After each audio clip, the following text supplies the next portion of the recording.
Sadhguru Jagi Vasudev is a realized master, mystic, and yogi. He has shown the way for people to attain to their natural joy and to live life with experience from one's own inner nature. His presence is filled with grace and compassion.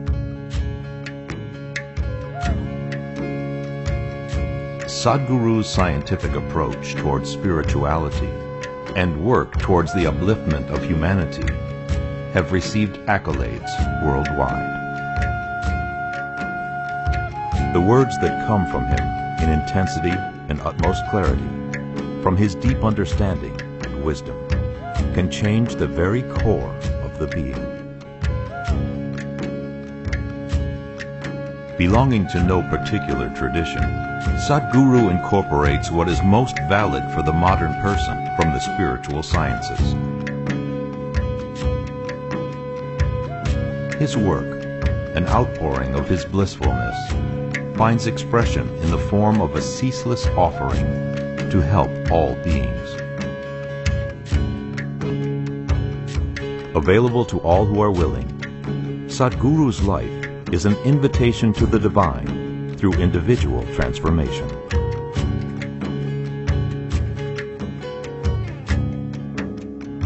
Welcome to the silent revolution of self-realization.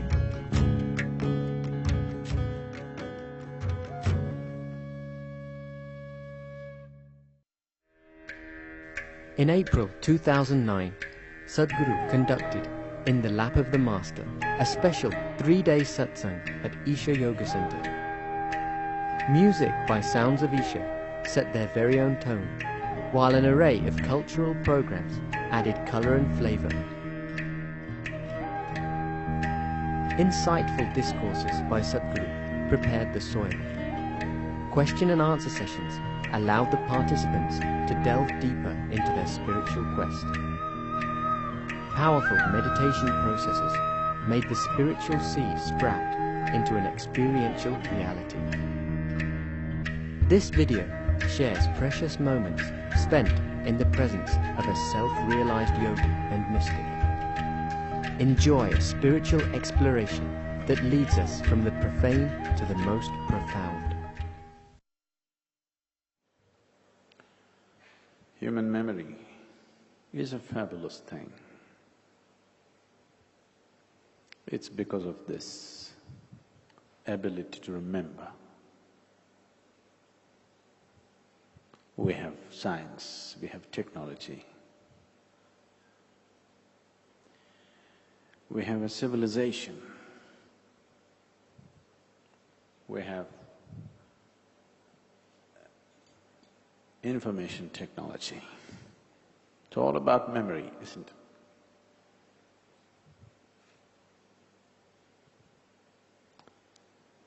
But at the same time, it's human memory which is the source of all bondage. What you call as karma is just memory on different levels of life.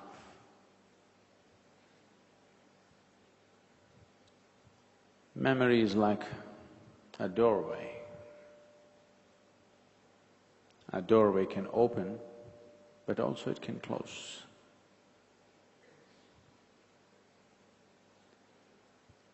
If doors open for you, you experience doors as beautiful things. If doors close in your face, you always remember doors as horrible things. Isn't it so? In your life, if doors are opening for you wherever you go, you see door as a very wonderful thing. But if it's always slamming in your face, door is a horrible thing. Memory is just like this. Memory is what has given us the ability to be informed. It is because we are capable of making ourselves informed about various things. Many beautiful things have happened in our lives, many. The very basis of civilization is memory. Today, what goes as learning is simply memory, isn't it?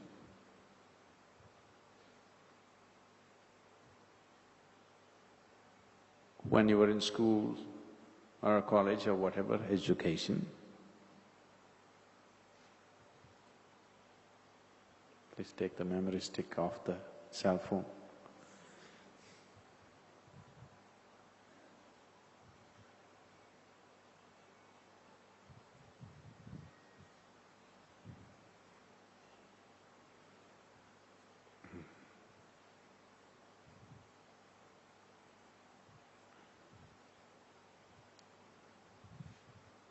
Someone was asking me, Sadhguru, shall we put a jammer, cell phone jammer in the temple and in the Spanda hall? I said, jam the cell phone users, not the cell phone.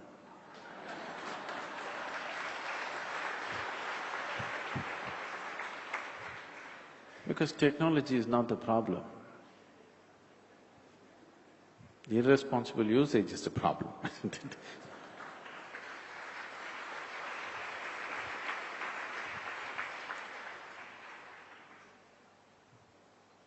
It's made our lives good, but many people are using technology to make their lives ugly, very ugly. It can nurture human life, can save human life, but many people are using it to take human life, to take the life of the planet itself. So memory is just like that, because memory is the fundamental ingredient for all technology.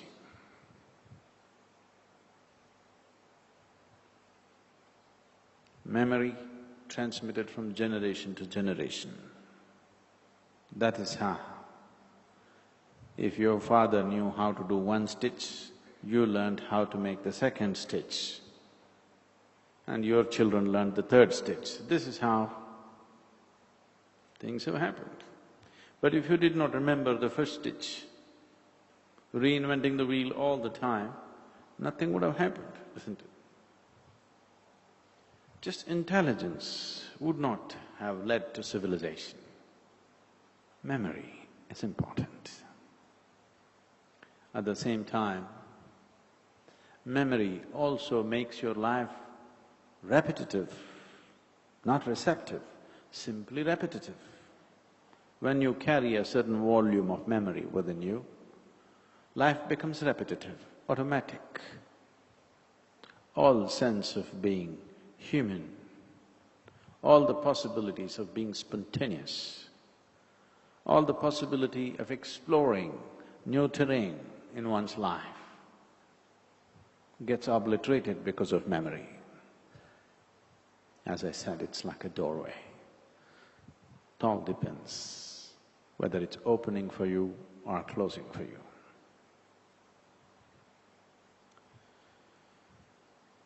When people try to learn by sheer memory, many things happen. And a lot of so-called culture and civilization is a product of that, sheer memory, not much intelligence in it. Together, they are a deadly combination. Just memory is simply repetitiveness. One of the Isha meditators from United States wanted to come for samyama program in India.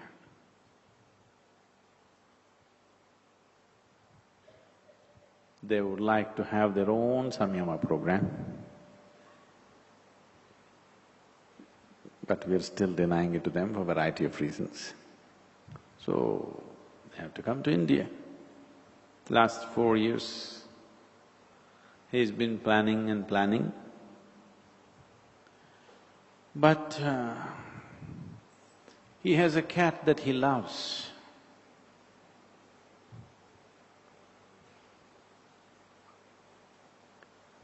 And to leave the cat for more than 2 weeks and come to India has been very difficult. You know, the cat.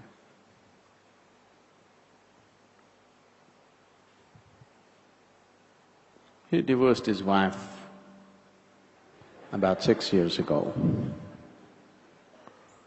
So he has no such problems. But the cat,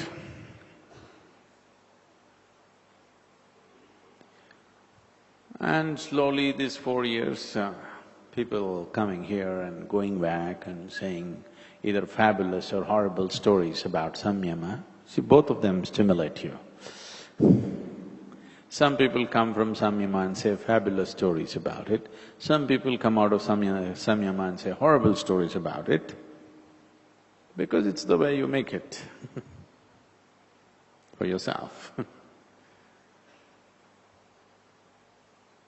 Slowly, he became little more dispassionate and he decided to come.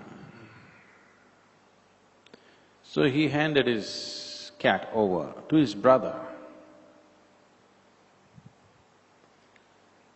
And then he traveled to India, landed at the Chennai airport. The moment he cleared the customs, first thing he did was, he borrowed a volunteer's phone who had come to receive the US meditators who were landing that day. And he said, I need to make a call to United States. Okay. So he called his brother. And first thing he asked, how is the cat? The brother said, cat is dead. He said, what? Cat dead? He screamed and yelled and cried. And then he said, okay, it's dead. We can always get another cat. But don't you have any sensitivity? Couldn't you say in a gentler way, simply barking, cat is dead? Is there no sensitivity at all in you? Then the brother asked, okay, what was I supposed to say? It's dead.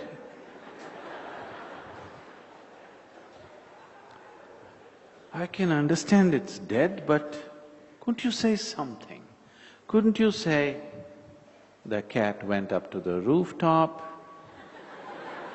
there it rained heavily and he got soaked, and you called the fire brigade, and you went up and you got it down, and you took all the care, put him in the cat hospital, but he got pneumonia,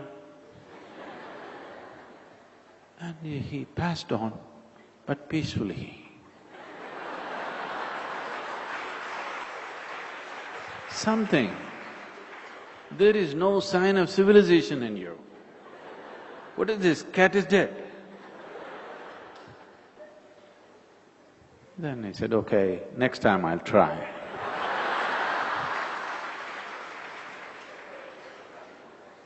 Then he said, all right, how are you? He said, I'm doing well. How is mother? Well, she went up to the roof.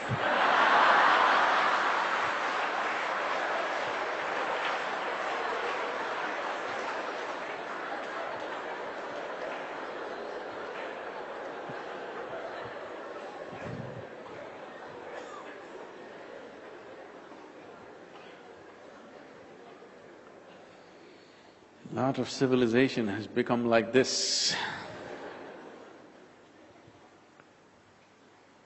Because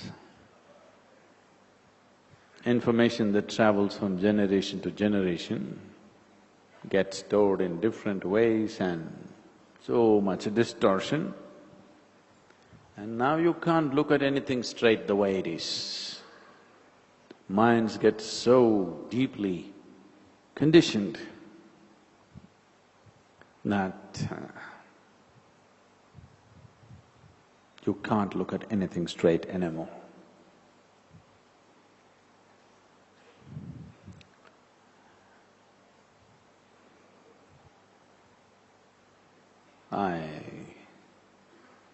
This was only a 26-year-old young man from India who went to United States as a software engineer. And he was there for more than 2.5 years, doing well before the meltdown. And it so happened, I had to go to his apartment because I was transiting between two programs and I had to just change. And his apartment was in the most convenient place. And I went and he was struggling around, he was alone in the house. "Sadhguru, is there something that you want, this?" I said, "Don't bother, I just need water." And I opened the refrigerator. There I saw cans and cans of yogurt or curd. Because the boy doesn't know how to cook much, so he's just making rice and curd. After all, he's from Tamil Nadu, Thair Sadam. He's got bottles of pickle and lots of curd. Cook the rice, you got something going. So I looked at this curd and it had gelatin in it. And I knew this boy's family background. And I said, "You're eating this curd with gelatin?" He said, "What is that?" I said, "Well, gelatin comes from the cow's gums, dead ones, and it is mixed with yogurt because of certain keeping quality. And you're eating it, is it okay with you? If you don't eat, it's up to you. If you're eating unknowingly." And he felt so distressed. He struggled because he didn't want to eat cow's gums, but they mix it with the yogurt. And he struggled and he couldn't stay in United States. In another 4 months or so, 4 or 6 months, he left his job and traveled back to Chennai to eat fresh curd.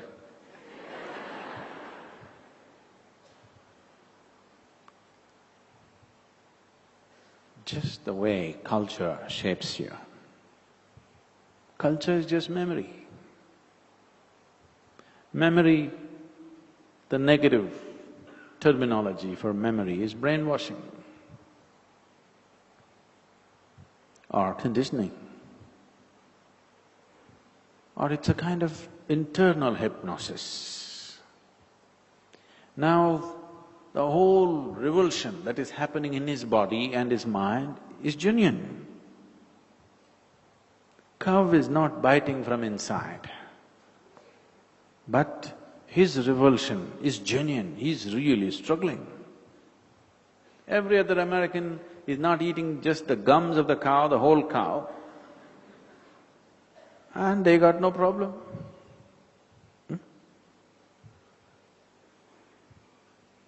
Cow doesn't bite from inside, but just the idea is so strong in your mind. Now, actually every cell in your body will revolt. It's not just psychological. Even physiologically things will happen to you. If nobody had told you, you would be happily eating the yogurt. But now the revulsion is so deep and he couldn't handle it. So what you call as culture is just memory. What you call as civilization is just memory. Memory is not useless, memory is useful. But if you do not know how to keep it aside, That becomes your biggest bondage because life becomes repetitive. When you're repetitive, you cannot be receptive. Receptivity happens because you kept your repetitiveness aside.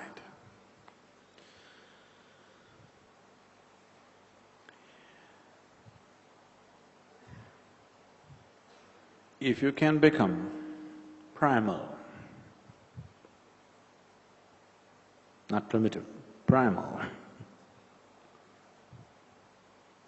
but conscious, oblivious of who you are, what you are, your civilization, your culture, your nonsense, your God, your devil, everything.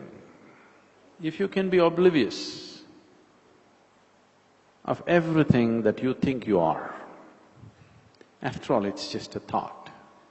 Whatever you think about yourself is just a thought, isn't it? No? No, I'm an Indian, it's just a thought. If we erase your memory and push you across the border, you will be shooting at us tomorrow. Isn't it? This has been done in so many ways, in the form of religion, in the form of education, in the form of all kinds of teachings, to psych you to believe that you're something. Now scientists are coming up with more surefire, quicker, easier ways of doing things. Isn't it so? It's already been done. But in future, it will so happen that we can make an electronic chip which tells you you're an Indian, you're a Hindu, you're this, you're that, whatever you like, you can program it, put it inside. Only the best thing is, you can pull out the chip and meditate.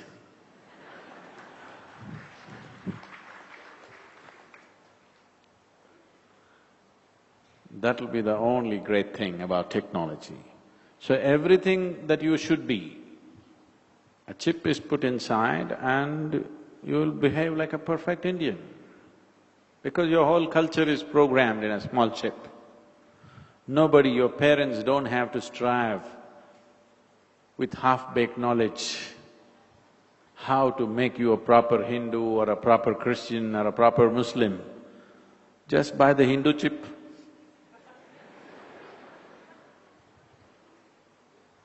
You think, feel and act like one. But if it is not implanted in the brain, if it's an external attachment, it'll be a good thing because you could take it off and sit. Now you're unable to take it off, that's the whole problem.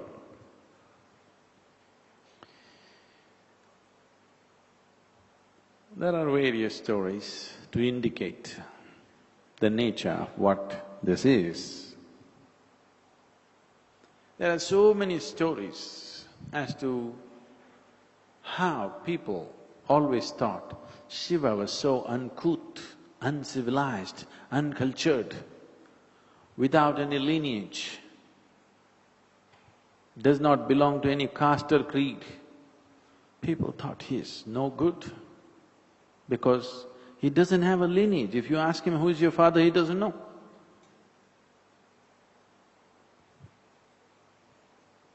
And he's uncouth. But they couldn't help worshipping him because he's intense.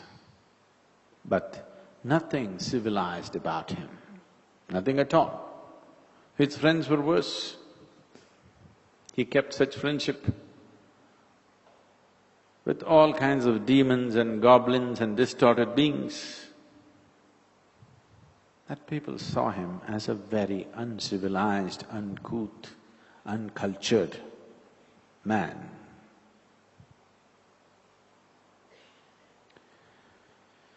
So Parvati fell in love with Shiva and she wants to marry him. She's a princess. Her parents have not seen him. On the day of the wedding, he arrives. All the guests came, all the kings and queens and gods and goddesses, everybody arrived in procession, one more beautiful than the other, all dressed up. But then Shiva came, naked, ash smeared, inebriated. Nobody knew what he's drunk upon. But he was inebriated, and all his friends were inebriated. There came Parvati's mother, Meena. She saw, said, "What? You are going to marry this man?" And she fainted. She could not imagine handing over her daughter to this man.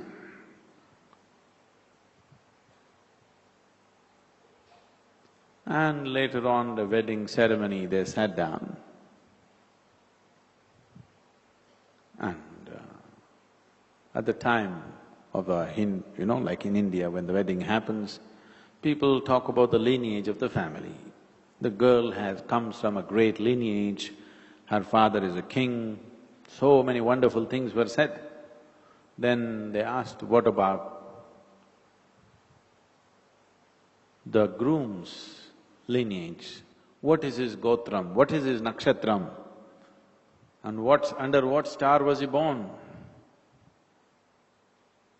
He simply sat silent. They asked him, please tell us, because your parents are not here, you must at least tell your parents, your lineage, what family you come from, what caste, what creed, at least what star you're born under. They repeatedly asked him. He said nothing, simply said. Almost uninterested in the wedding.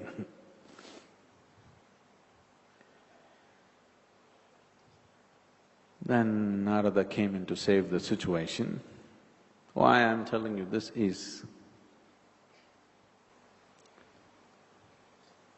when we talk about Shiva, we are not talking about a nice civilized man.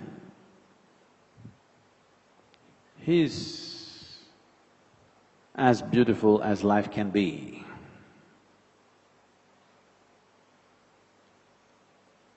But as life is, today it is a little cloudy, tomorrow it could be pouring, day after tomorrow it could be burning. It's just like that, just like life. Not just like life, he's just life. He's not a pretension, he's not repetitive in any way, he's simply life. What are you? What are you? What somebody taught you. Every single thought, emotion, action is the way somebody taught you. Only if you're here as life, we can make you grow, we can make you blossom. If you're here as a bundle of memory that you picked up from somebody, all half-baked people. If you're just a bundle of memory, then what's there to do? Let me add a few more tidbits to your memory bag. You know, wherever I go, particularly the more educated the crowds are, the more they want to write down. I say, don't write down, just be with me. No, we've already seen your face, we remember. We want to write down what you say. In so many ways I tell them, don't bother, just be. Because you won't get anything by writing down the words. All you will do is you'll have to buy a new memory stick after some time. So many things are being told. And they won't make any sense after some time because I'm not trying to say anything at all.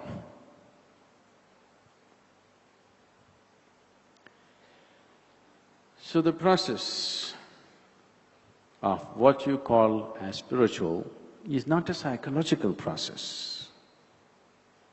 Your memory has nothing to do with it. It's a life process, it's an existential process. This can only happen if you allow yourself to be just a piece of life that you are. To do this, we do many things here and you might have seen people in the ashram walking around with those orange tags. You've seen the silence tags people are wearing. Just shut up. Because shutting your mouth is only half the job.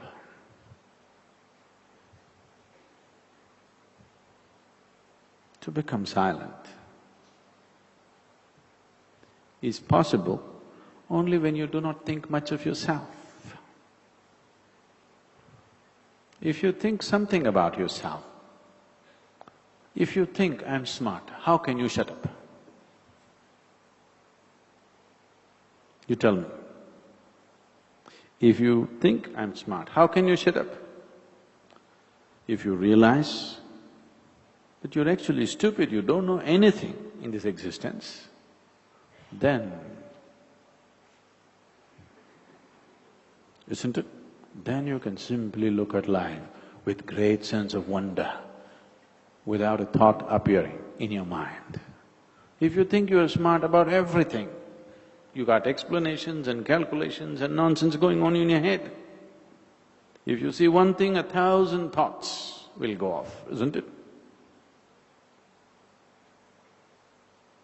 You're not sitting here in the satsang totally silent. You're agreeing with me, disagreeing with me, making comments within yourself, making comments about the clothes that somebody is wearing next to you, appreciating it, depreciating it. Everything is happening. Am I wrong? Because the moment you think there is some value to what you think, then you can't stop it.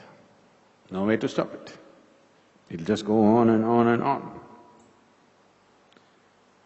When you see there is absolutely no life value to your thought process, it is just memory recycling itself.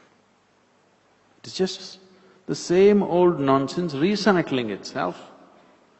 But if you're excited, if you're enamored by this recycle, if you think it's great, you cannot stop it.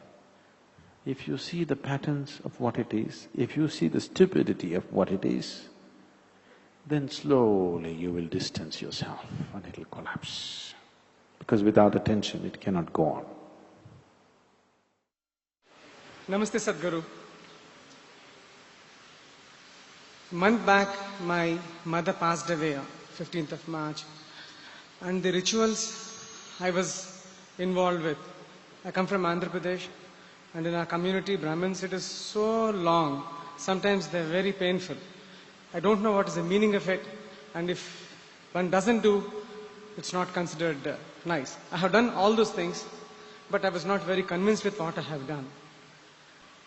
That really was paining me. Convinced about what? Convinced about what all I was asked to go through. When I asked why I am asked to do, I was not given any explanation. Each point, there was lots of variants.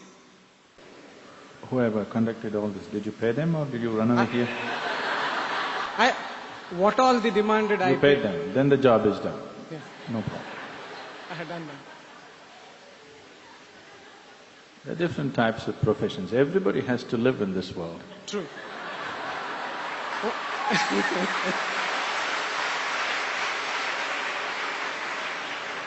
Only on that consideration, whatever they asked without, I simply paid all of it. The point is, every month we are expected to do the same thing. I would definitely do that. But I'm not convinced with what they have done. Will answer.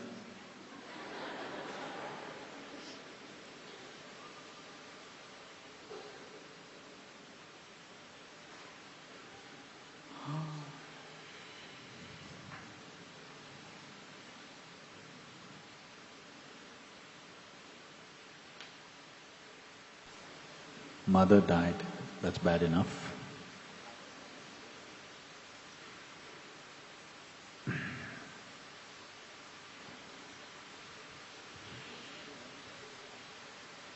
For you, your mother died. It's a big thing. But you need to understand, somebody's mother is not dead, they have to live.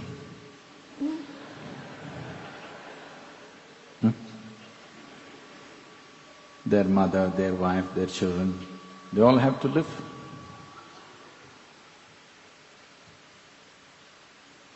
So, we complicated these things in so many ways. At the same time, is there no basis at all to this? No, there is a basis. It is unfortunately over a period of time, people distort it and exaggerate things in such a way that it just becomes commerce. You feel that somebody is making a business out of your mother's death, you feel angry about it, frustrated about it.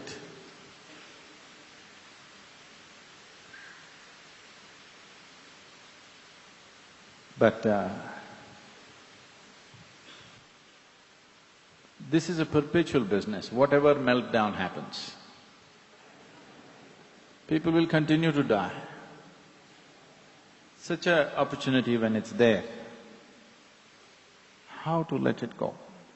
It's a perpetual business. And so many people did not treat their mothers well when they were alive. At least for those 12 days or 13 days, they want to do something to feel psychologically free from that.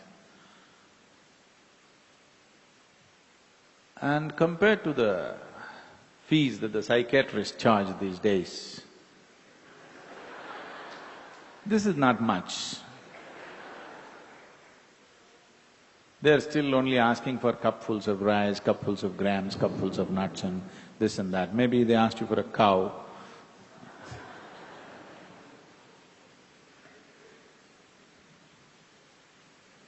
Footwear, umbrella, milk, umbrella. See, your dead mother definitely cannot use the umbrella, nor does she need the umbrella, isn't it? If you did not have a body, we would have had the satsang outside now, isn't it? Only because you have a body, it gets soaked, it gets sick, all these problems. If you did not have a body, we could have just continued the satsang outside, isn't it? Only because you have a body, you need a roof. Where there is no roof, you need an umbrella. Footwear also, the same thing, head or foot, same problems. But there is somebody else living who needs all these things.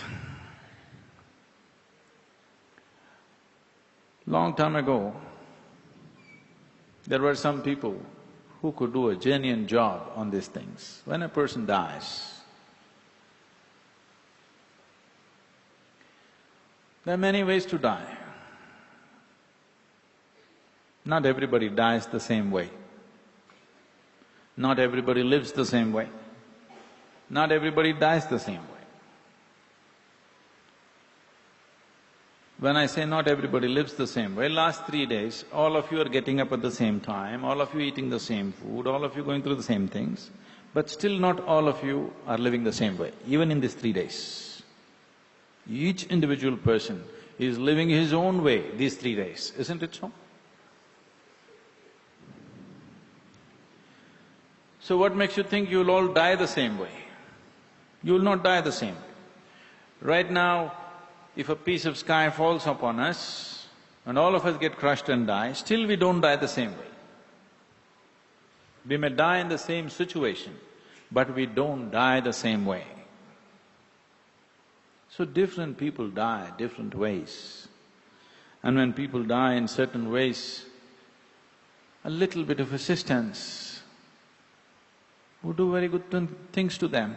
If there was somebody here aware enough, capable enough to do something about it. This man who came and took the cow from you, you actually gave the cow or just the money? Huh? That's okay. Simply bringing the cow, taking it back, selling again is too much unnecessary transaction. This is okay. It's all right. See, I'm not against commerce. It is just that we must be straight enough to say, this is commerce. When we thought of starting businesses in Isha, I gave a very… it's not like me, but I gave a very gross name to that, Isha business. People said, Sadhguru, this sounds too… I said, I know it, but I want it that way so that never people mistake Isha Foundation and Isha business. Business is business. If you come there, we'll handle things in a certain way. You come to the foundation, it's a different business. It's a completely different business. This is not commerce. That's commerce. We'll handle commerce as commerce should be handled. Spiritual process should be handled as spiritual process should be handled. But most of the time, people are mixing up the two. They're trying to handle business like a spiritual process and spiritual process generally like a business. This is going on everywhere. It happened that an airplane took off from Austin in Texas. You know Texas? It's a very godly place.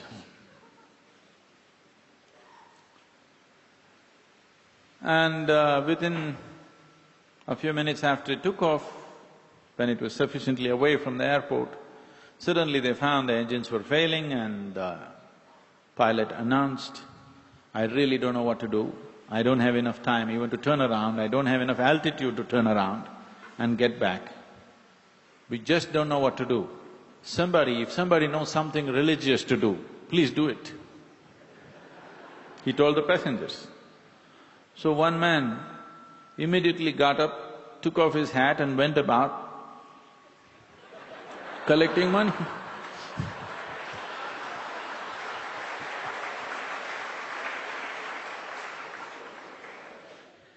So, this man who came and collected money for the cow that is supposed to be exported for your mother's use up there, somewhere way back, I don't know how many generations ago, his super-great-grandfather knew what to do about your mother. But these fools did not learn anything over generations. Now they're just doing business. They knew what to do. So in the first, if a person dies in a certain way, you want me to go into all these death issues?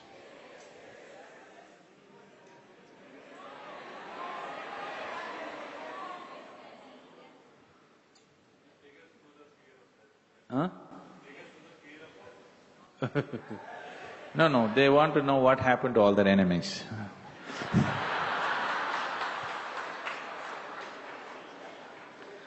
That's all.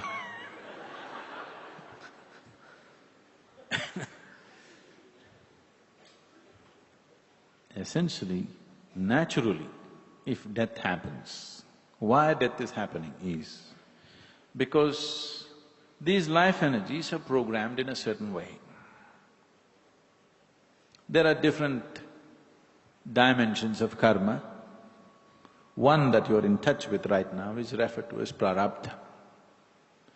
This is a certain software. So, a certain amount of prarabdha is there within you.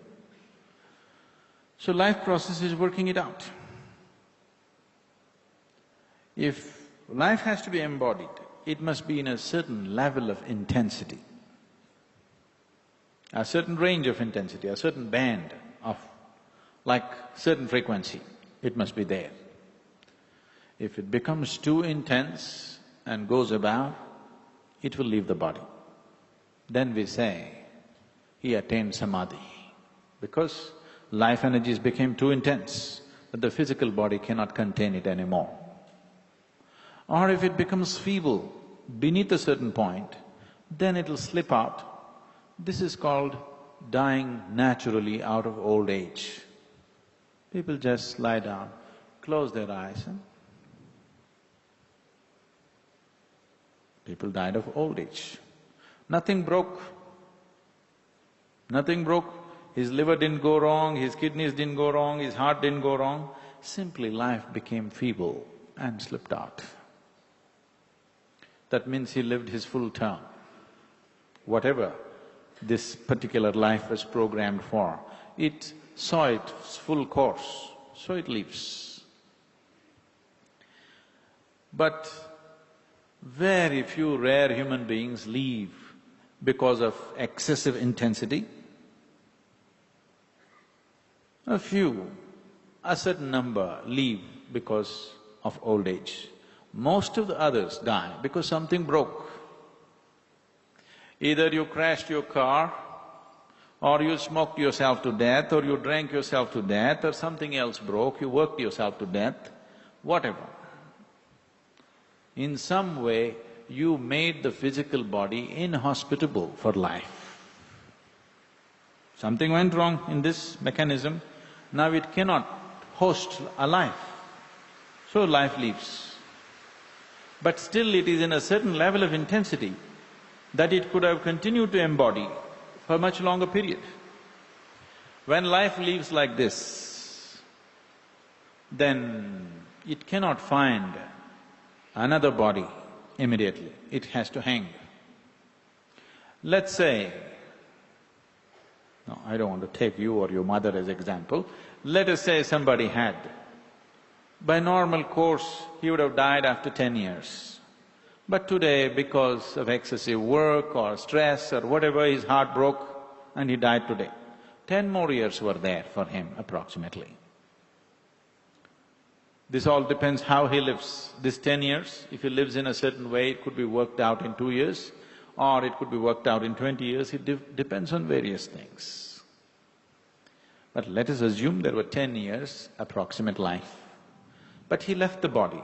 Because he's left the body, because he's lost the discriminatory mind, because he's lost the ability to perform any kind of karma as such, because of this, these 10 years, maybe 100 years without the body. With the body, with a discriminatory mind, this would have been over in 10 years. But without the body, without a discriminatory mind, this may take 100 years or 500 years, we do not know. It depends on various things, depending upon the karmic substance, what kind of karmic substance he carries. Knowing these things, because most people die of infections and diseases and ailments and things, so we created a whole science as to how to help them beyond their body. We could not help them when they were in the body, because we couldn't figure out what is the ailment, what is the disease. Now he did not get the treatment, something happened, he died. Now we want to help him in such a way that he dissolves this quick, that he doesn't hang around for too long. So there is a whole science behind that. So this man for whom you gave the cow money, you are giving him because his great, super great grandfather knew what to do. So you are still paying him for that knowledge that the super grandfather knew. But this fool also should have learnt, but somewhere it all got dislocated. Now it's just become a plain ritual that he's learnt a few mantras and you don't know what it is to check. He could be abusing you in Sanskrit. As you felt terrible about him, he must have looked at you and he was abusing you in Sanskrit language. You don't know. Probably you were cursing him and he was cursing you and cow business is happening, but nothing else is happening.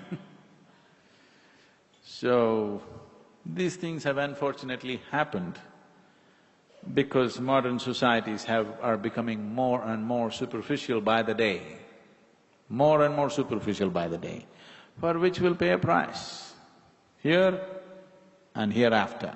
In both we will pay a very big price, because we are becoming extremely superficial with the life process. So, what used to be a very essential science, a very essential understanding of life, because everybody dies, everybody loses somebody who is dear to them. Some point in our life, we will lose somebody who is dear to us. Definitely we would like to see that something nice happens to them. So we had means for all these things, but now, we are all English educated, we are ashamed of these things. Isn't it? We got English educated and we are ashamed of these things because now your mother's death is a mumbo-jumbo. Is it? Is it? Your mother's death is a mumbo-jumbo or a reality? Was your mother a reality? Now she's gone. Is it a reality? Yes. Don't forget that. This is not mumbo-jumbo.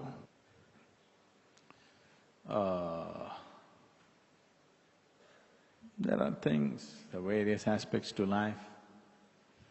We are hoping to build a certain group of people in Asia to whom we can impart certain things.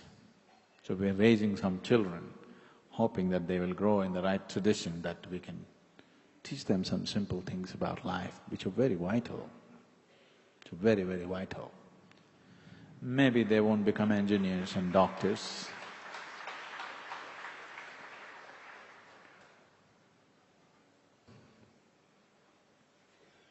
See, this is also like cow business only, Somebody is doing it after death. Somebody else is making business out of somebody's health and life and death, isn't it? Isn't it so? Isn't all those things we should not have business have become business, isn't it? See, there are a few things which should never be commercialized. Education, health, spiritual process. These three things should never be commercialized. Once these three things are commercialized, that society is heading down. It may take some time, but it'll head down. We are picking that up in India in a big way now. So we will see an economic boom because cow business will happen a lot for some time, and then we will head down. There is no other way. So a few things should be kept off commerce. It's extremely important. That is why we are looking for volunteers all the time. So that dedicated people conduct certain things, not people who are looking for livelihood. You are my perfect mirror, you show me what I'm not. In the endless pit of what once was me, layer and layer you peel off me. The pain it is, but the joy it brings. So thank you for showing me what I'm not, for showing me what I